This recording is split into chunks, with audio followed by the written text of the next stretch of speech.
porque de alguna forma lo que mostraba es que el cambio climático puede generar unos costes globales de entre el 5 y el 20% del PIB global, ¿no? Bueno, ¿esto qué quiere decir? Pues como decías, ¿no? De alguna forma que las sociedades van a empobrecerse. Bueno, Elisa, eskerrik asko por darnos tu tiempo. Y nada, yo le conocí a Elisa en un foro del cambio climático, me pareció muy interesante lo que comentaba, porque no era solo en datos, sino un poquito que los demás, la gente que no somos tan experta, pudiésemos entender lo que esto está generando. Y nada, bueno, me gustaría que te presentases tú, porque tienes un montón de cargos, un montón de investigaciones, un montón para que te conozcan un poquito y empezamos. Pues soy doctora en geología, pero trabajo desde hace más de 12 años en temas relacionados con los impactos y las políticas de adaptación al cambio climático, tanto en BC3, aquí donde estamos, como en la UPV ahora. ¿Y por qué decidiste un poquito ese cambio de más solo ciencia a un poquito también ese aspecto un poquito más global en cuanto a cómo nos afecta? Bueno, porque el cambio climático, aunque hemos tenido, yo creo que históricamente hemos pensado más en términos de ciencia física o de ciencias naturales, pues tiene unas connotaciones, tiene una relación muy estrecha con las ciencias sociales, porque al final el ser humano ha sido el responsable del cambio climático y somos también los responsables de resolver el cambio climático. Entonces, la forma en la que tomamos las decisiones, la forma en la que actuamos, tiene una incidencia directa en este tema, ¿no? Y a mí me parecía pues muy importante el entender pues cómo tomamos las decisiones, cómo presentar la información de una forma que nos anime a actuar, ¿no? De alguna forma. Y bueno, antes de que me he adelantado un poco, porque entendamos un poquito, o sea, a mí la parte que más me parecía interesante es esta última parte que mencionabas, del impacto socioeconómico del cambio climático. Pero antes de todo eso, ¿qué es el impacto socioeconómico en general? Bueno, pues yo creo que se trata de ver un poco las implicaciones, tanto sociales como económicas, monetizándolas bueno, pues de una política o de una actuación o de una inversión, o sea, se puede aplicar a muchísimos campos, ¿no? Y luego la pregunta del millón, ¿qué es el cambio climático? Bueno, pues el cambio climático, que antes le llamábamos más calentamiento global, es un problema que se ha generado a raíz de la revolución industrial, cuando el ser humano empezó a quemar combustibles fósiles. Eso generó unas emisiones cada vez mayores de gases de efecto invernadero que van a la atmósfera. Bueno, eso lo que está haciendo es calentar la temperatura media del planeta. Pero este calentamiento tiene más implicaciones más allá de la temperatura, que está generando, y por eso hablamos ahora más de cambio climático y no tanto de calentamiento global. Están generándose cambios en el régimen de precipitaciones, están generándose cambios en el nivel del mar, por ejemplo. El nivel del mar está subiendo como consecuencia del aumento de temperatura. Están generándose cambios en los ecosistemas. Hay ecosistemas que están cambiando sus hábitats, por ejemplo, están reorganizándose, ¿no? De alguna forma. Y luego también tiene mucha relación con esto, se va a traducir en impactos sobre nuestras actividades humanas, sobre nuestros pueblos, sobre nuestra salud, sobre nuestras empresas y sobre nuestras infraestructuras, ¿no? Así que el cambio climático es un proceso que surge porque estamos cambiando el clima, pero las implicaciones pues, van mucho más allá. Y encima no estamos ni muy conscientes en parte ni muy preparados para asumir. O sea, hay una frase que a mí que es como que el mundo no nos necesita, que nosotros lo necesitamos a él de alguna manera. O sea, el mundo va a seguir aquí. Los que no vamos a poder estar, tal vez, si no se soluciona o si no mitigamos, erradicamos algo de esto, probablemente seamos nosotros. Entonces, ¿cuáles esos impactos socioeconómicos que genera o a causa del cambio climático a nivel global, internacional, cuáles podrían ser un poquito así porque entendamos qué es lo que nos pasará o probablemente nos pasará si esto sigue adelante? Pues, por ejemplo, sabemos que el calor extremo y las olas de calor generan problemas de salud o agravan problemas de salud sobre las personas, ¿vale?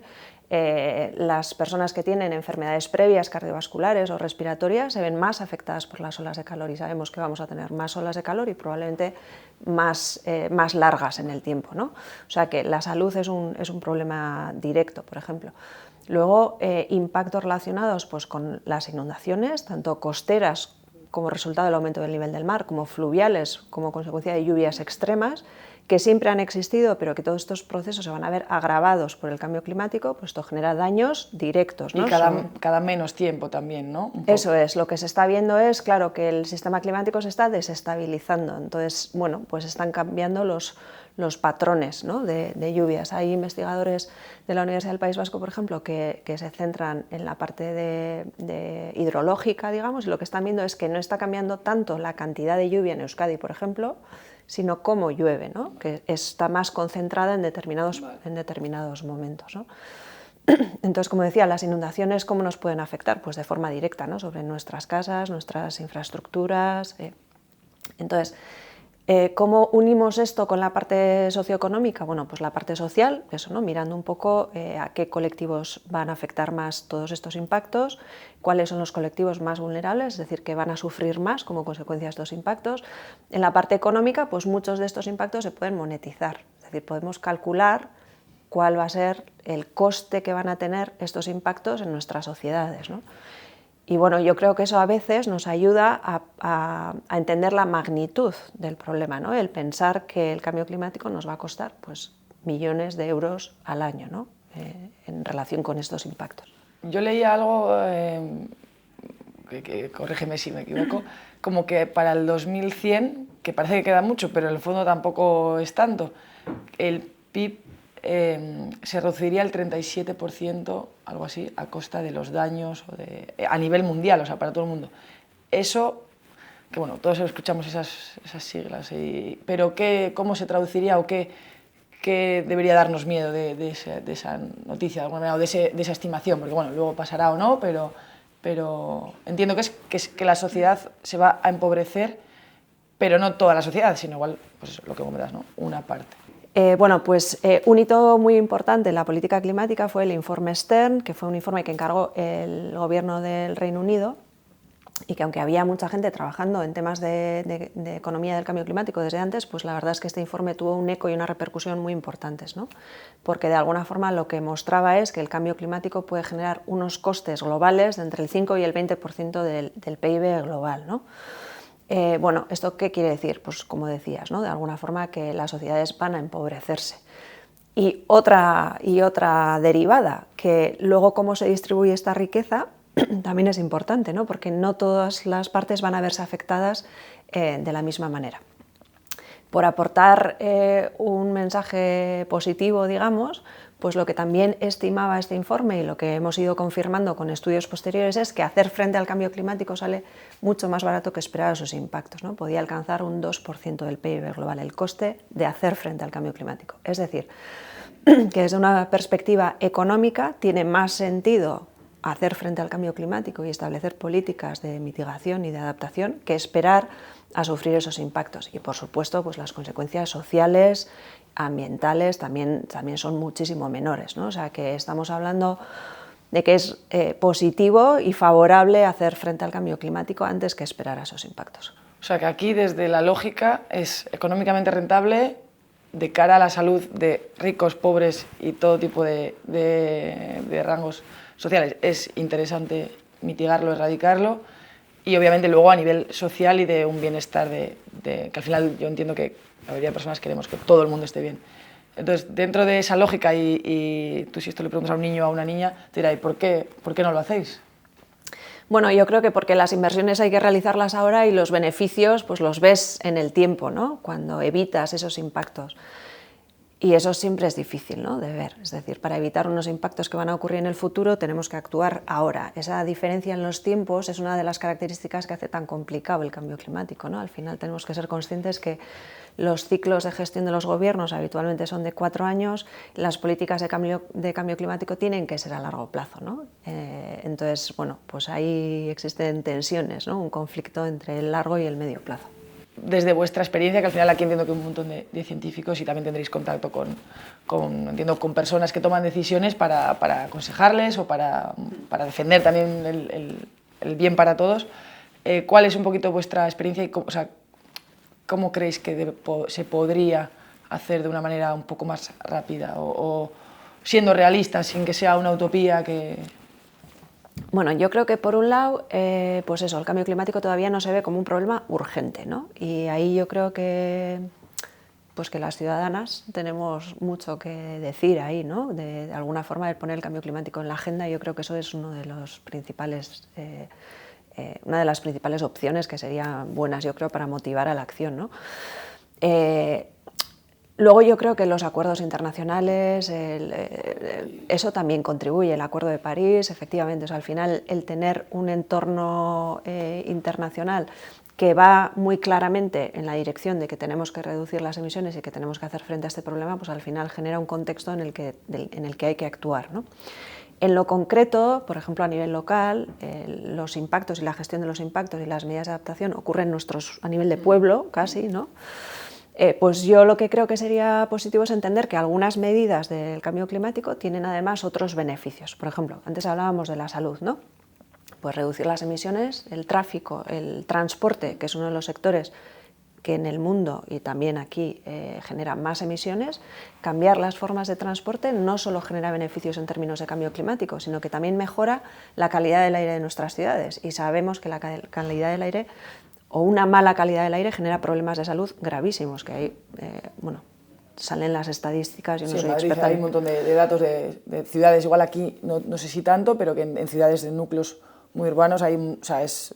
Sí, que hay miles de personas fallecidas a cuenta de la contaminación atmosférica, ¿no? En las ciudades. Es decir, que podemos ver las políticas climáticas como algo que acompañan y que generan beneficios en otros ámbitos. Por ejemplo, hay medidas de adaptación o soluciones basadas en la naturaleza, por ejemplo, pues que pueden contribuir a reducir los impactos del cambio climático, pero también pueden contribuir a proteger la biodiversidad, pueden ayudarnos pues, a generar zonas de esparcimiento, de disfrute, etcétera, ¿no? O sea, que yo creo que una parte importante que animaría a tomar medidas es pensar en cuáles son estas medidas que son adecuadas para nuestros contextos y que además generan múltiples beneficios, ¿no? Creo que esa sería una buena forma de hacerlo. O sea, por lo que estoy entendiendo un poco, el mayor objetivo para mitigar o erradicar sería reducir al máximo posible las emisiones de CO2. Vale, o sea, eso sería que igual habría que empezar por el principio, ¿no? Sí.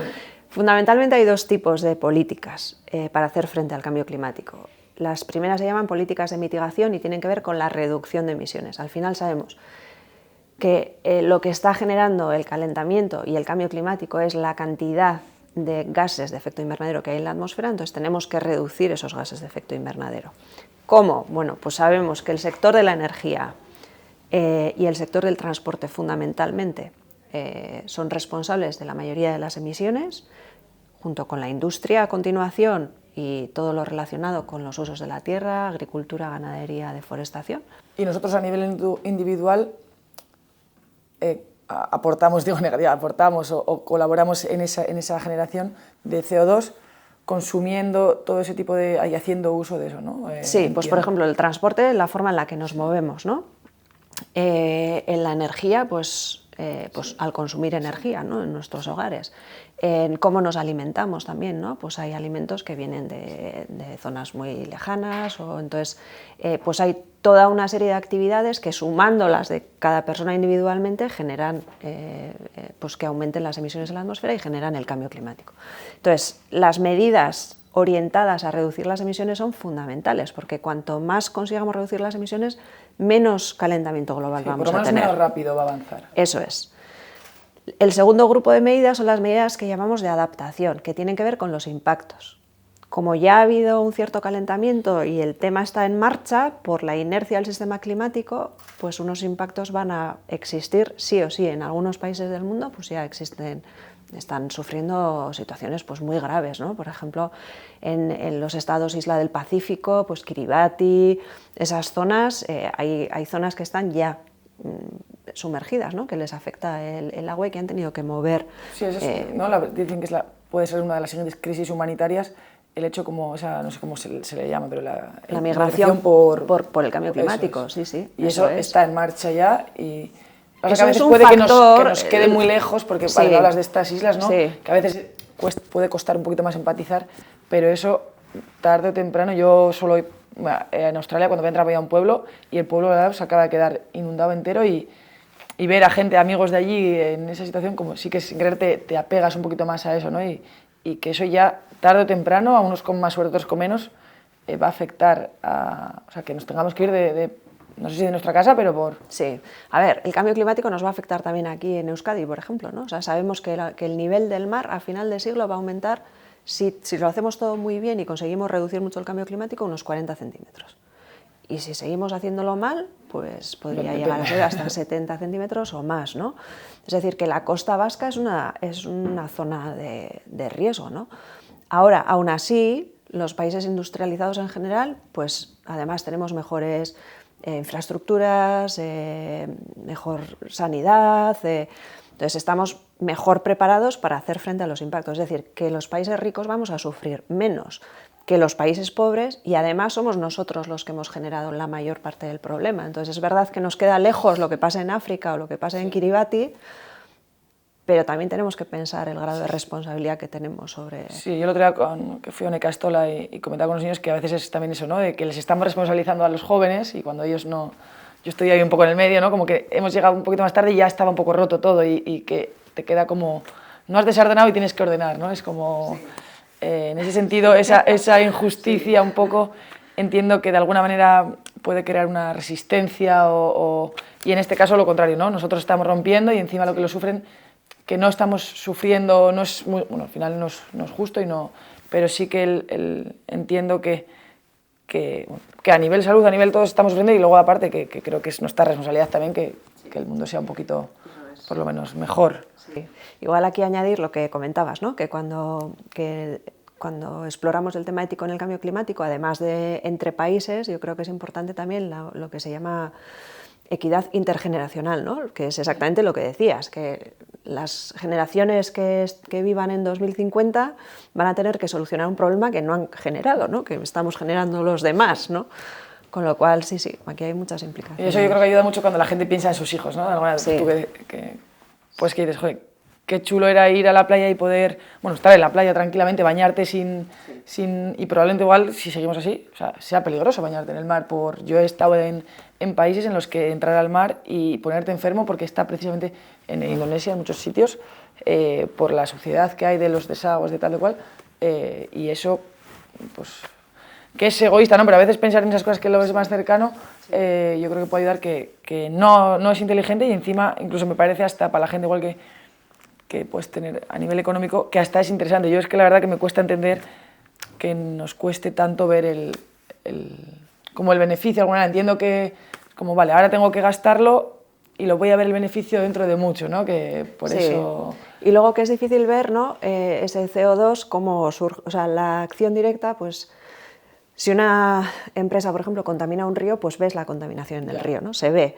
Pero claro, el cambio climático no se ve, entonces yo creo que eso también hace difícil un poco que veamos la relación directa entre... O sea, es tangible, pero no es tan... Sí. O sea, por ejemplo, que uno de los conflictos que el año pasado le comentaba a Imanol a la hora de, bueno, en este proceso de aprender y de intentar no hacerlo perfecto porque ni mucho menos creo ni que puedo, pero sí intentar hacerlo un poco mejor, yo por mi carrera cojo un montón de vuelos, ¿no? Y por lo poco que he leído, eso es una de las cosas que más aporta negativamente a sumar más CO2. Una de las decisiones que podría tomar es dejar mi carrera. Pues es una decisión que no me apetece, no quiero, pero entiendo que tal vez pueda hacer algo para compensar de alguna manera. ¿Cómo podría yo contabilizar ese CO2? O sea, ¿cómo se contabiliza y cómo podría de alguna manera, no sé si llegar a cero, porque igual con todos los vuelos que cojo a día de hoy, igual a lo largo de muchos años cuando deje de coger tantos vuelos podría, pero ¿cómo podría un poquito, o sea, a nivel individual, cada uno en su, yo pongo mi ejemplo, pero bueno, supongo que un montón de gente tendrá sus, esto también creo que puede servir para no juzgar tú haces esto, yo lo otro, sino que cada uno dentro de sus circunstancias, que no se pueden negar, pues poder hacerlo un poquito, oye, pues si está así, pues igual sigue así, el año que viene... A ver, yo creo que es importante primero ser consciente y hacerse estas preguntas y informarse, ¿no? Entonces, analizar en nuestro día a día qué cosas hacemos y cuál puede ser el impacto de cómo nos movemos o de cómo nos alimentamos o de la ropa que compramos, ¿no? Entonces, ser un poco consciente y preguntarnos, pues eso, ¿no? ¿Tengo una alternativa mejor que a lo mejor es más climáticamente sostenible, pero bueno, sostenible en general, porque al final el cambio climático es un problema más de otros, ¿no? Que se añade a otros. Concretamente sobre el tema de los vuelos, existen formas, o sea, hay sistemas de compensar emisiones. Habitualmente suele ser a través de lo que se llaman sumideros, que son esos sistemas, fundamentalmente el océano y los bosques, que capturan CO2 de la atmósfera. Entonces hay algunas actividades y hay algunos sistemas y algunas organizaciones que hacen compensación de emisiones. Entonces, bueno, pues si puedes hacerlo y si no te queda más remedio que coger un avión, pues se pueden explorar opciones de compensación de emisiones. ¿Y eso dónde se puede, o sea, buscando un poquito en internet o lo que sea, compensar emisiones y tú puedes, digamos, donar no, o meter dinero ahí para que esas fundaciones, asociaciones hagan ese trabajo, digamos, y de alguna manera, pues bueno, no eres tú directamente quien va a ese bosque a plantar un árbol, digamos, pero hay alguien que lo hace y bueno, gracias a ese dinero se puede seguir esa gente trabajando a crear ese bien, digamos. Eso es, o sea, hay organizaciones que se dedican a esto, que lo hacen a nivel de empresas, digamos, pero hay otras organizaciones que lo pueden hacer, que particulares pueden contribuir, pero incluso yo te diría que y contabilizan de alguna forma las emisiones y cómo se puede compensar, pero bueno, yo te diría casi que incluso una organización local que a ti te guste cómo trabajan y que sepas que trabajan en fomentar, eso es, o sea, yo creo que al final se trata un poco eso, de ser conscientes de los impactos que vamos generando y de intentar tomar medidas para compensarlos. Y antes hablábamos de la transición ecológica, entiendo que eso fuera parte de los retos políticos, el largoplacismo, el cortoplacismo, todos esos conflictos que tenemos, sin querer no, también afecta, aunque digamos, no, joder, ¿por qué no se hace ya? Hay muchísimas personas, familias que dependen, entonces, eso cómo, o sea, cuántas familias, o bueno, no sé si este es un número pero cómo poder comentar este reto, ¿no? O sea, que al final, pues seguramente si mi aita trabajase o mi ama trabajase de algo de eso, por el cambio climático si le despiden, pues seguramente no me haga gracia, porque al final, ¿no? Lo que más nos importa primero es nuestra gente. Entonces, eso un poco cómo se plantea ir buscando solución a no dejar de lado a todas esas personas que dependen de esos ingresos económicos que necesitan para vivir. Pues es un tema que preocupa mucho y por eso se habla de transición, ¿no? Porque tiene que ser un proceso que nos lleve a frenar el cambio climático. Esos son los motivos por los que no se puede, ¿no? A veces Greta en su discurso es como, pero claro, hay muchas, pero esas personas no tienen la culpa también de al encontrar un trabajo es dejar de lado ¿no? Sí. A ver, lo que sabemos es que en esta transición los combustibles fósiles tienen que desaparecer. Entonces, la gente que trabaja en sectores asociados a los combustibles fósiles va a tener que adaptarse. Entonces, se está desarrollando mucho el concepto de transición justa. ¿Y qué quiere decir esto? Pues precisamente lo que estabas apuntando, cómo no dejamos a nadie atrás, es decir, cómo hacemos que toda esa fuerza laboral que actualmente está trabajando en sectores que contribuyen al cambio climático, cómo podemos hacer... ¿Hay algún número que estime, perdona, La Organización Internacional del Trabajo ha estimado que se van a generar, no sé si hasta 4 veces más puestos de trabajo que los que se van a destruir como consecuencia de esta transición, con lo cual yo creo que la clave es el ver cómo hacemos para poder formar, reubicar, gestionar que esa gente que trabaja en sectores que contribuyen al cambio climático pues puedan hacer esta transición, ¿no? Es un dato esperanzador al menos, ¿no? Que a veces es ese miedo también de la globalización, el tema de que los robots nos quiten el trabajo y las personas nos quedamos un poco y que todo se distribuya todavía peor de alguna manera. Este dato creo que, por aportar un poco de esperanza a esto, pues sí que es verdad que será un reto. Si tú trabajas en una cosa, cambiar de oficio siempre creo que es un reto y un reto personal también, pero entiendo que también vamos a tener que hacer cada uno, unos más y otros menos, pero un esfuerzo personal para aportar a esta solución, ¿no? Claro, yo creo que lo importante es acompañar este proceso y poner los medios y la financiación suficiente para ayudar a esas personas, ¿no? Que se van a quedar en... El cambio climático, a veces los científicos, todas estas charlas, se asocia un poco a una utopía, algo como idealista, algo que solo uno se pueden permitir a pensar en eso, pero entiendo que imagínate que algunos tienen razón y caer en esa desesperanza de no tiene solución.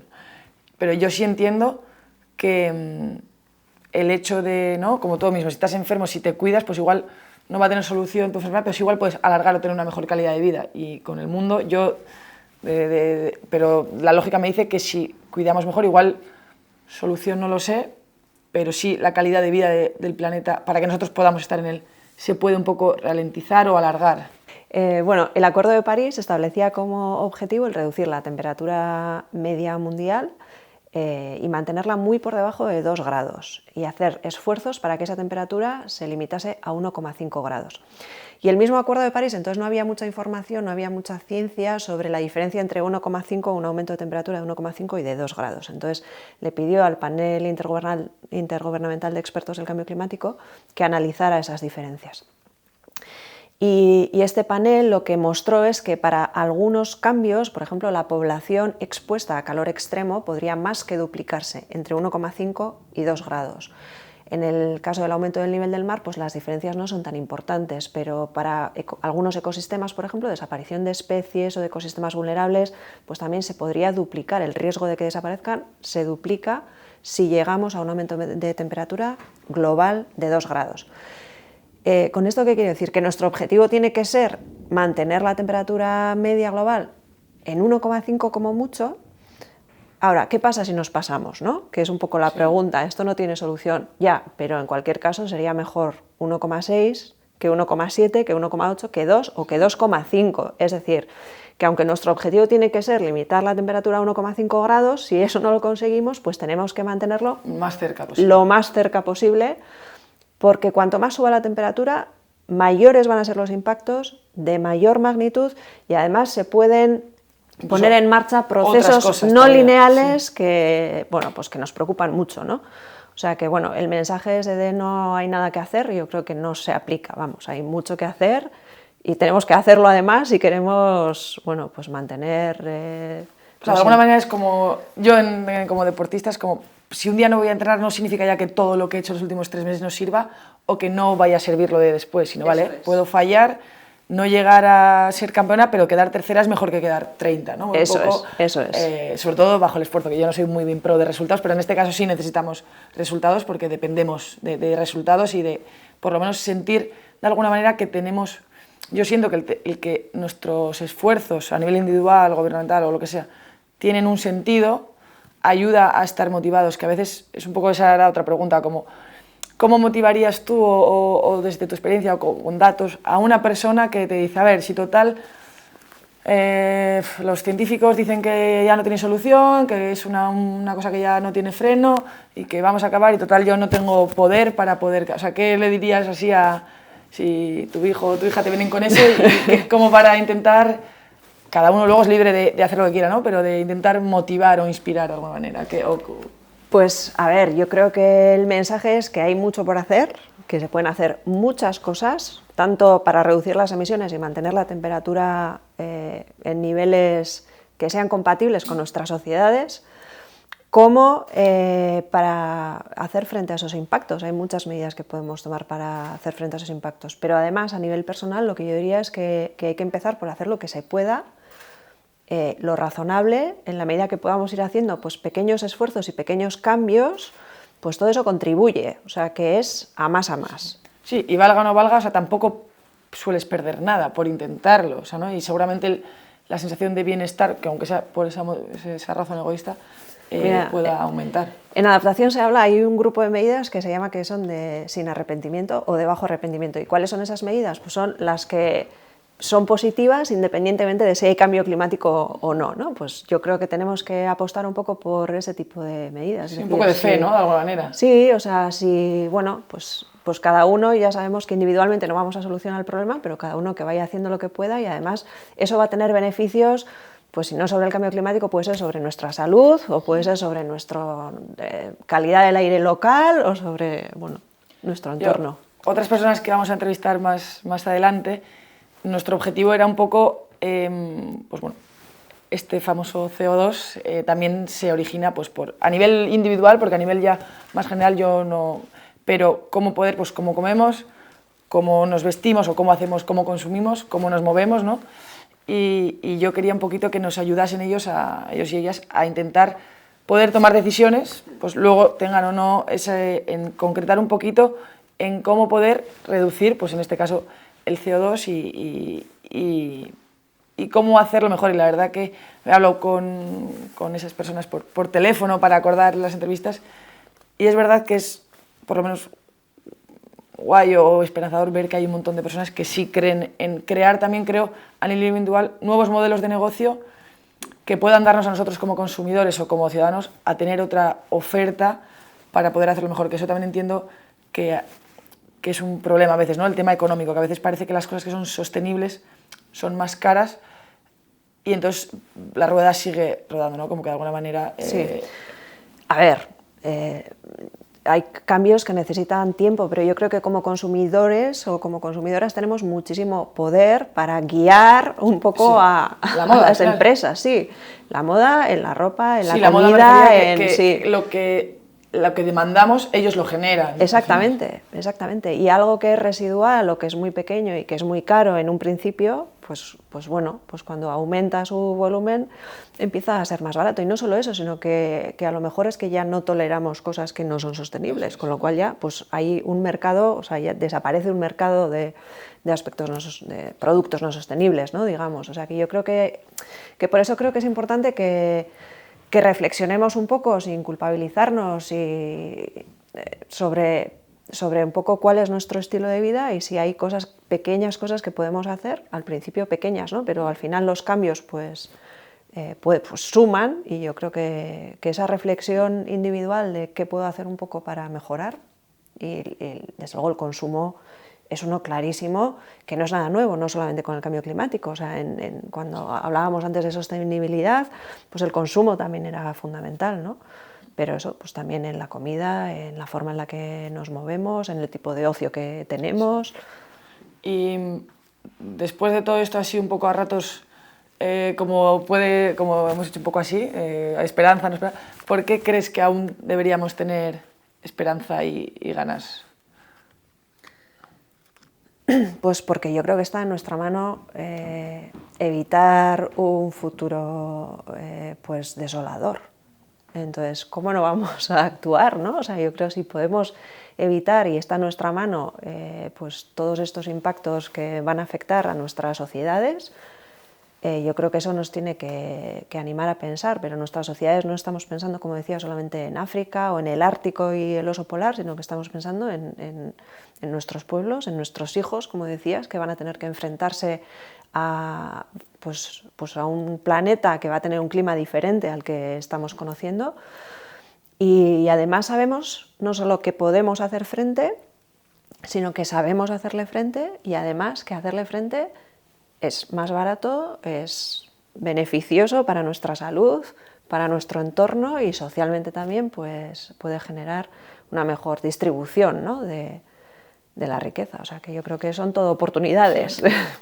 Y tú, como ya para terminar, como profesora de universidad, al final estás en contacto con un montón de jóvenes que entiendo que cuando, pues con esa edad sueles tienes esa un poco más idealista, ¿no? Que es necesario, yo creo y tienen todavía mucha energía. ¿Cómo les ves ante este tipo de... O sea, ¿cuál es lo que más te llama la atención de los jóvenes? A ver, yo creo que todavía... yo creo que existe una cierta preocupación, pero falta un poco lo que comentábamos antes, ¿no? Del link entre el cambio climático y lo que yo, como vivo yo, ¿no? O sea, esa relación yo creo que no es tan fácil de ver. Es mucho más fácil pensar en temas como el plástico, por ejemplo, ¿no? Como que tiene una relación más directa. Sí, porque se ve, también es lo que decías, ¿no? El plástico se ve y el CO2 pues está por ahí. Eso es. Entonces yo creo que ahí todavía tenemos trabajo por hacer. Pero sí están, por ejemplo, muy preocupados por temas relacionados con la crisis, la pandemia, la situación económica, las familias que están desfavorecidas. O sea, yo ahí sí he notado que pues esa preocupación con aspectos muy sociales, ¿no? Y al final el cambio climático pues también va a ser un factor que tenga influencia. ¿Cómo crees que podríamos ayudar a que, no solo en la universidad, sino desde pequeñitos, puedan tener esa sensibilidad sin que ellos vivan desesperanzados, sino lo contrario, como con esas ganas de sentir que tienen mucho más poder, que a veces yo creo que en mi generación hemos sentido en parte que no tenemos poder, ¿no? Que hemos hecho lo que nos han mandado, estudiar, no sé qué, y la precariedad laboral en la gente de entre 20 y 30 años, pues en mi opinión, es un poco triste el hecho de no poder independizarte, que luego te independizarás o no, tendrás familia o no, pero en muchos casos a día de hoy no se está haciendo por... Sí. Entonces, ese halo de un poco de llegar ahogado a todo y encima no tener como el premio que nos han prometido, ¿no? Creo que también creo que dificulta un poquito el preocuparte todavía por algo tan complejo, o sea, como podríamos sentirlo más nuestro, este problema. Porque el tema de la crisis creo que es muy bonito y muy bueno que se preocupen, que nos preocupemos, pero claro, también es porque directamente nos está afectando. Si no es a nosotros, a nuestro amigo, a nuestro primo, a nuestra madre, a... Sí. Claro, aquí existe un poco pues esta sensación de que hasta que no te afecta a ti directamente o muy próximamente, ¿no? Pues es difícil ver. Entonces, bueno, pues yo creo que el hecho de que vamos a ir viendo más eventos extremos, pues como las inundaciones que hemos tenido en diciembre, ¿no? Sin ir más allá, y saber que el cambio climático ahí tiene un papel, bueno, pues eso lo empieza a hacer un poco más tangible, ¿no? Pero sí, luego poner nombre, ¿no? A eso. O sea, esto no es suerte, esto es cambio climático. Eso es. No sé, se me ocurre que esa puede ser una forma, pero igual igual habría que preguntarles a ellos, la verdad. Yo creo que eso, mira, podría ser algo que... Sí, yo lo que cuando he ido a las Ikastolas, yo creo que el darles, o sea, yo desde mi opinión y yo como recordando mi infancia, el estar en la naturaleza, el hacerte parte de eso, creo que, ¿no? Ese de cuanto más conoces, más amas y cuanto más amas, más proteges. Creo que esa parte se está perdiendo un poco con tanta tecnología y un poquito la vida tan rápida que llevamos. Volver un poquito a disfrutar ya, no sé si hedonistamente, de lo bueno que te da la naturaleza podría ayudar un poquito a decir, ostras, que yo quiero que la playa, que el monte, que esto siga aquí. Eso es, sí, pues las playas, lo que dices, ¿no? Van a ser uno de los primeros ecosistemas que se vean afectados por el aumento del nivel del mar. Nuestras playas se van a ir haciendo, además, si tú tienes un sistema en el que la playa puede retroceder, pues el ecosistema se va adaptando, pero piensa en nuestro entorno, ¿qué playas tienen espacio para retroceder? Hay un montón de especies marinas a día de hoy, bueno, tú hablas con los pescadores, que en los últimos 20 años está casi vacío el mar, y eso al final pues entiendo que fuera, aparte de que es triste, ¿no? El no poder bucear y ver un pez, también generará un montón de problemas que vosotros conocéis, que bueno... Hemos acabado un poquito así así un poquito para abajo, pero entiendo que tú cómo crees o esperas que esté esto, que estemos y nos hayamos convertido en 10 años. O sea, ¿cómo te gustaría, siendo realista, pero un poquito también...? Pues siendo realista, yo creo que lo que tenemos que esperar es un cambio de tendencia. O sea, ahora mismo hemos tenido en 2021, después del bajón de la pandemia, hemos tenido un nuevo máximo de emisiones. Los expertos dicen que en 2030 tendríamos que reducir nuestras emisiones un 45% si queremos llegar a ese 1,5 grados de aumento de temperatura. Eso yo creo que es difícil, pero lo que os decía antes, ¿no? Si no es 45, pues 30, 1,5, sí, pues que sea 1,6, y si no es 2030, pues que sea 2035. Pero desde luego yo lo que me gustaría ver, ya no en 10 años, sino a corto plazo, es un cambio de tendencia, ¿no? Yo creo que esa sería una muy buena noticia. Pues nada, es que ricasco por Suri, darnos un poquito de tu tiempo y espero que los que estén viendo les haya servido de algo. Y al final hay una frase que el año pasado Ivanol la repitió mucho, que era que la sociedad la componemos las personas y al final que esos cambios sociales pues los tenemos la capacidad de hacerlos, ¿no? Y entiendo que con todo esto que comentabas, pues creo que bueno, cada uno tiene la oportunidad de poder hacerlo un poquito mejor, y creo que ojalá esto sirva para alguien de lo que está viendo y también para nosotras. Eso es. Pues nada, Milla Esker, ha sido un placer y encantada de ayudar.